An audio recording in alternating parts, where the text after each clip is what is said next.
Welcome to The Explainer. Today we're tackling a condition that's infamous for its sudden, brutal attacks, gout. If you've ever had it or know someone who has, you know this is no joke. So we're going to dive into the science, the symptoms, and the strategies you need to take back control. So let's just jump right into what a gout attack actually feels like. The official guidelines in the UK put it perfectly. This isn't some slow, achy thing that builds up over time. It's an explosion of pain that hits you fast, often overnight. It can literally wake you from a dead sleep with a joint that's just on fire. All right, so here's how we're going to break this all down today. We'll start with the basics. What even is gout? Then we'll get into the causes and who's at risk. After that, we'll cover how it's diagnosed and treated, what a daily management plan looks like, and finally, how you can really master this thing for the long haul. Okay, first things first. What exactly is gout? Because you can't really fight an enemy you don't understand, right? We need to know what's actually going on inside your body to get a handle on it.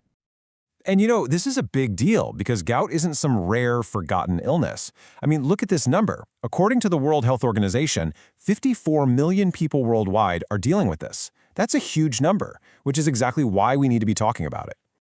So at its heart, gout is a type of arthritis that causes a ton of inflammation. But the culprit isn't just wear and tear. It's actually a chemical problem. When you have too much uric acid in your blood, these tiny, sharp, needle-like crystals start forming in and around your joints. And yeah, they're just as painful as they sound. The main character in this whole story is uric acid, and it's actually a normal waste product our bodies make constantly. In a perfect world, your kidneys just filter it out of your blood, you pee it out, and you never even have to think about it. So where does all this uric acid come from? Well, it's all about these things called purines. They're totally natural compounds found in your body's cells, but, and this is the key, they're also in a lot of the foods we eat. And that's the link to diet that we're going to unpack in just a little bit. So when one of these flares hits, trust me, you'll know it. We're talking sudden, intense pain, and for a lot of people, it strikes the big toe. But really, it can happen in your feet, ankles, knees, you name it. The joint gets hot, swollen, red, and so crazy sensitive that even a bed sheet brushing against it can feel like torture, especially in that first 24 hours. So the big question is, why do these uric acid crystals decide to build up in the first place? For hundreds of years, gout got this really unfair reputation as a rich man's disease, like it was just the result of too much food and wine. But modern science tells us a completely different and much more complex story. Really, it all boils down to a pretty simple problem of balance. It's one of two things. Either your body is just making way too much uric acid, or, and this is actually more common, your kidneys just can't get rid of it fast enough. Either way, the result is the same. Uric acid levels in the blood start to climb. And a whole bunch of things can throw that balance off. First off, genetics are a huge piece of the puzzle. If it runs in your family, your risk is higher.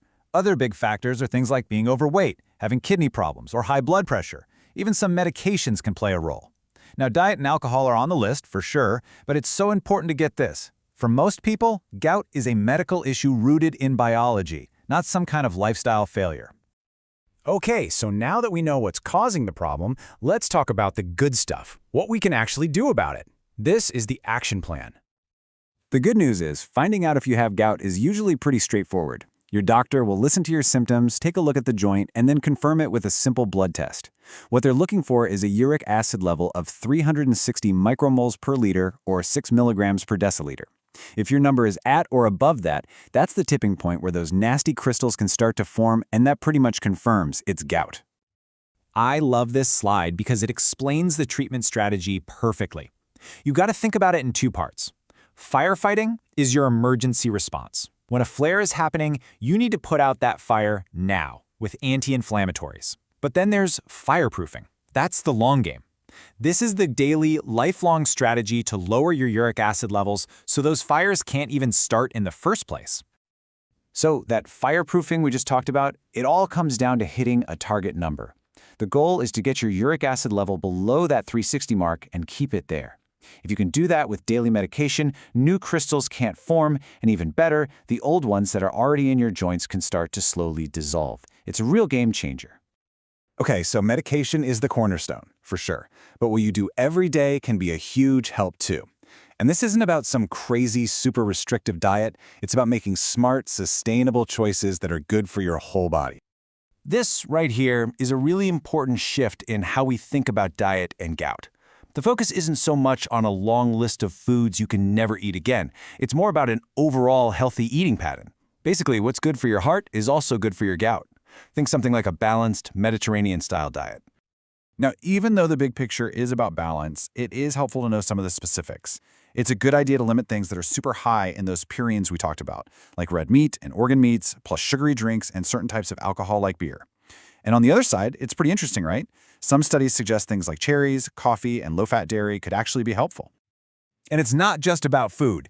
Here are 3 super powerful but pretty simple things you can do. First, hydration. It's non-negotiable. Water helps your kidneys do their job and flush all that uric acid out. Second, maintaining a healthy weight. That lowers your uric acid levels and takes pressure off your joints. And finally, regular exercise.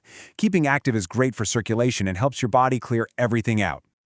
All right, let's wrap this up by looking at the big picture.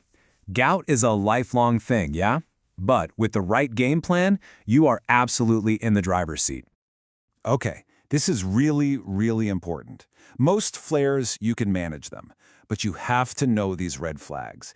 If you have that awful joint pain, but you also have a high fever, you feel sick all over, or the pain is just getting worse and worse, you need to get medical help right away. Because this could mean the joint is actually infected, and that is a serious medical emergency. Look, being a passenger in your own healthcare just doesn't work. You need to be an active partner. So walk into your doctor's office with questions ready to go. Know your numbers. What's my uric acid level? And what's our target? Is my medication dose right? What's the plan if I have a flare? Having these conversations is how you really take control. So what's the big takeaway here? It's this. Gout might not have a cure, but it is one of the most manageable types of arthritis there is. By understanding the science, sticking with that fireproofing plan with your doctor, and supporting it with smart lifestyle choices, you can absolutely keep flares at bay, protect your joints, and live a completely full and active life. It does not have to control you.